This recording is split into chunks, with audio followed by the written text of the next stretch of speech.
Investments Limited. He also serves on the board of several organizations, including Bank of India Shareholding Limited and the BFSI Sector Sale Council. Mr. Shankar's expertise in marketing, corporate communications, cybersecurity, and strategy execution has been recognized through various awards, including the Most Influential Marketing Person and Brand Excellence Awards. With over 2 decades of experience in senior management roles in MNCs and leading corporates, Mr. Shankar is an asset to the industry. He is a graduate of IIT Bombay and IIM Ahmedabad and holds certifications in lead assessing and chartered engineering. It is an honor to have him as our chief guest, and we look forward to his valuable insights and perspectives. I invite Mr. Marcellus Jones, our own Olympian, to welcome him with the bouquet.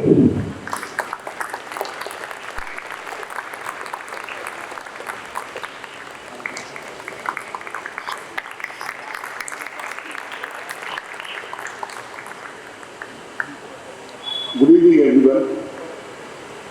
I feel like a student who sits on the back benches, waiting for the teacher to ask questions to all the front guys, and then the time is over. So it happens all across all projects normally. People are lethargic to start. That's why there is a saying called well begun is half done.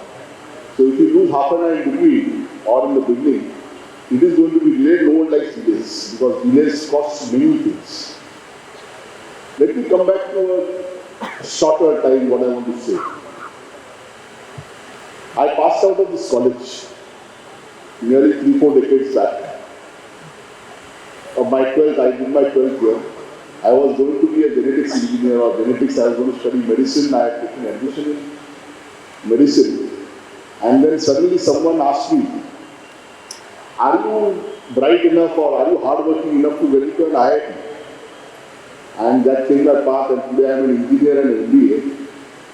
And it's all happening in this college. In fact, the Jesuits, whose main purpose may have been long back about religion, they have created the new modern India in a large manner. Our studying over here in the Jesuit schools and colleges had changed our whole mindset. I think we owe a lot to the Jesuit institutions and the people who sacrificed their lives for us. Many people don't realize what education does to people. There was a time in this great country, the education was only allowed for a certain type of people, certain class of people. Opening up the doors had changed this country. It's easy to say that I, as a government, will make policies and someone should build up factories and do things. I am sure when we got independence, the government thought no one is going to come forward. Or even if they come forward, it will be a small effort. So we had a whole big public sector, which today contributes a large amount to this country's well-being. And the same thing goes into privatization because it is known that if you make something private, the efficiency increases tremendously.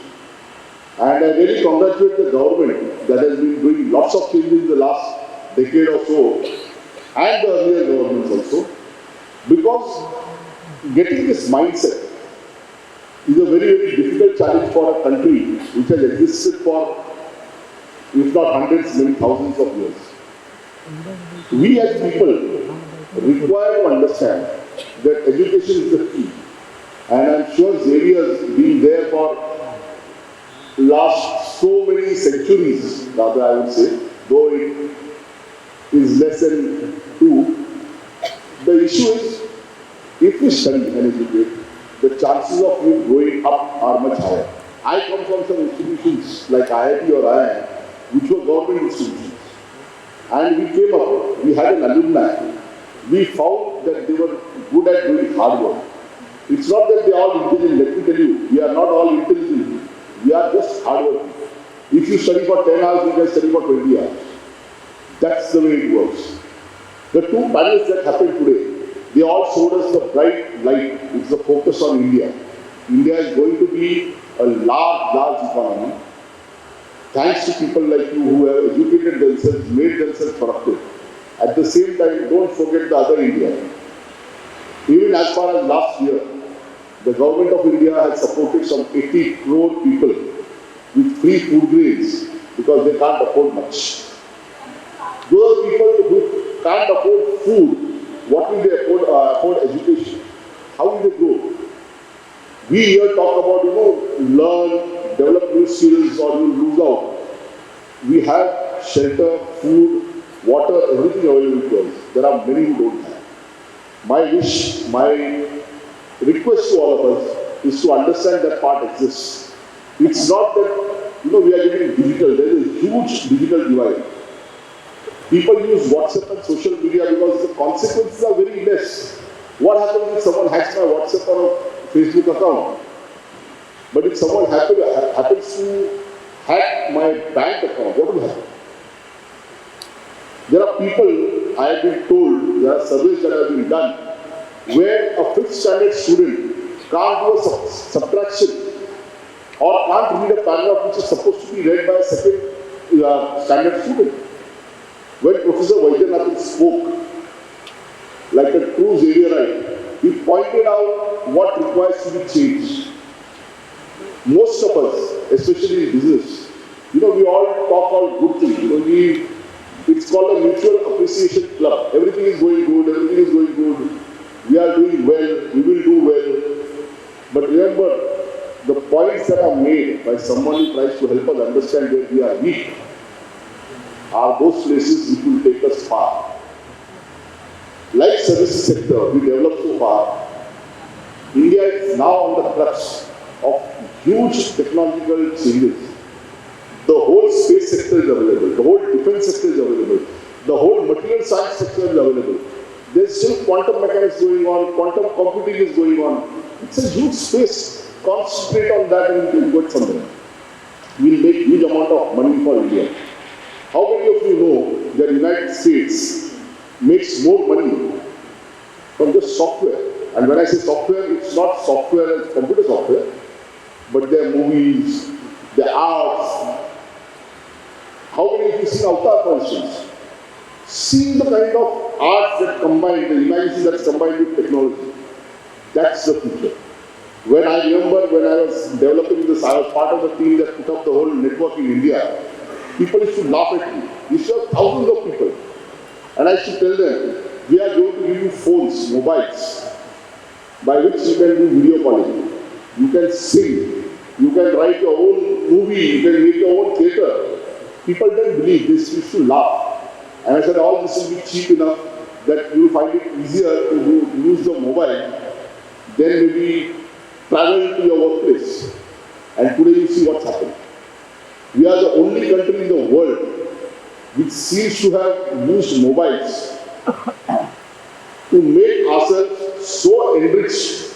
Every person in the rural India today knows what fashion some heroine is doing in some movie or some social serial. This is the change we can bring about in technology. But don't let us forget anyone. Like many in HR organizations said, gig economy is for the future. Gig is not because it is the best way. We get come out because we have a huge supply of labor and very little demand because the number of jobs are very less. Every year we add one Australia population, the whole population, just into the employment pool of India. That's the reason why the government is encouraging startups. But how many people want to work in startups or small organizations?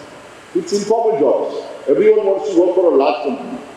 But the large company is made from small companies. That's why we see huge number of small companies now even try to list at the exchanges. We see lots of people who have little money try to invest. You don't know that the last 3 crores of investors based on the unique client code that we have added has happened in less than 200 days, some less than 100 days. It's because the youngsters know that if you don't invest, you are not taken care of when you are not able to take care of this. The developed economies have got the systems in place. When you get older, the government takes care of you. In India, if you are old, you don't even have a scheme by which you can survive. Forget that you can get good food or good bedding. Even the beggars, or rather the homeless people, when I personally did a study, I realized there are so many homeless in Bombay itself, and we can't give them shelter for the night. It includes children, it includes women. The organizations are taking part of PhD and CSR, which was also mentioned. It's a big thing that we can go and do. But many organizations have yet to learn the ropes. There is going to be a social exchange. It's a good point by the regulator that we are going to do something. And these things will be taken forward by the young people here. I am very glad that in the last 15 years, XIMR has come to such a level that we've got alumni who are in top places. We also have people who can organize such big events, and we can talk about it freely. I will encourage each of you, and I was very happy to see students who are asking questions, despite the people on stage trying to give all good answers. And there's lots of moonlighting stuff that people talked about, yet the organizations are now increasing the bond periods to 3 months, 4 months. It's not going to work, because once a person decides to leave an organization, he's disconnected. You keep him there, and you are increasing the risk of failure, because he might make a mistake, he might not be well, or he may not come. We should learn to live with it. The world is changing, the organization will change, the country will change.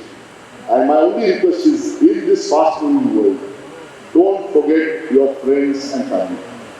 The world over is known that if you have large amount of friends and families, and you have very close friends, that is the number one cure for all your health issues. You see the most happy and long living people, they will have friends.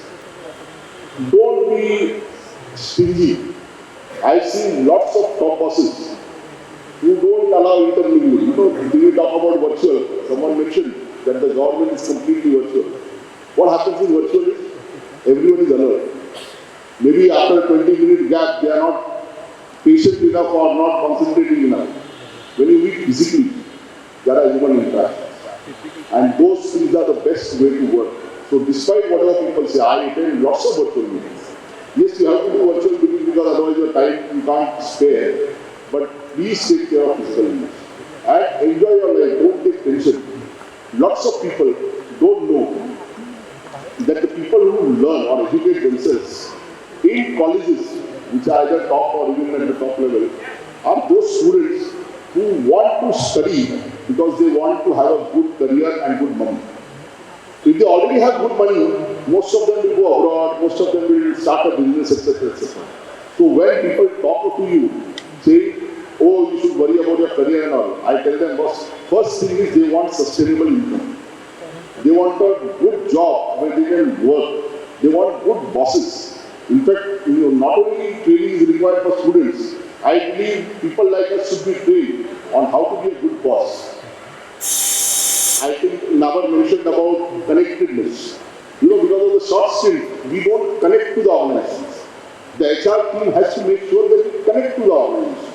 Once you connect, and by connect I don't mean that they have one picnic or they want to have one get together. No, connect means to show genuine concern. If the organization in today's world asks you to come at X time and leave at Y time, are you selling them time or are you selling them services? How many of us use our phones even after office hours? At young level. I think the HR people also have to understand this. And there are many, many changes. I don't want to take much of your time. I am so happy that we have this event. I was very happy with the panel discussions. There were so many points brought out. India has got a great future, and that future belongs to you guys. I just give you one small hint. Out of the 12 crore investors that we have, 30 to 40 are 40% or 42% of the investors. The next batch is 20 to 30. So these are people who are young. They learn that if they invest in these companies which are growing, the companies themselves will grow, their investments will grow, and they themselves will be able to form some company like this. I wish XIMR students, some of them do start some companies, give jobs to them, not only become job takers. I look forward to it, and we should have a center of incubating such startups in Xavier itself. The other thing that Sudashina mentioned is have a connect with industry. You have visiting professors. Start doing projects with those professors who come from the industry. Most of the industries or offices will not be able to give you a table space or give you live projects. Because we don't really have time, the offices don't allow all such kind of things many times. But if you get a chance to work with some industry persons, do projects, do understand the reality of life. The reality of employment is very, very difficult, very different. If you happen to get a good boss, thank God or thank whoever you want to every time and learn and go forward. Thank you very much. Have a nice day.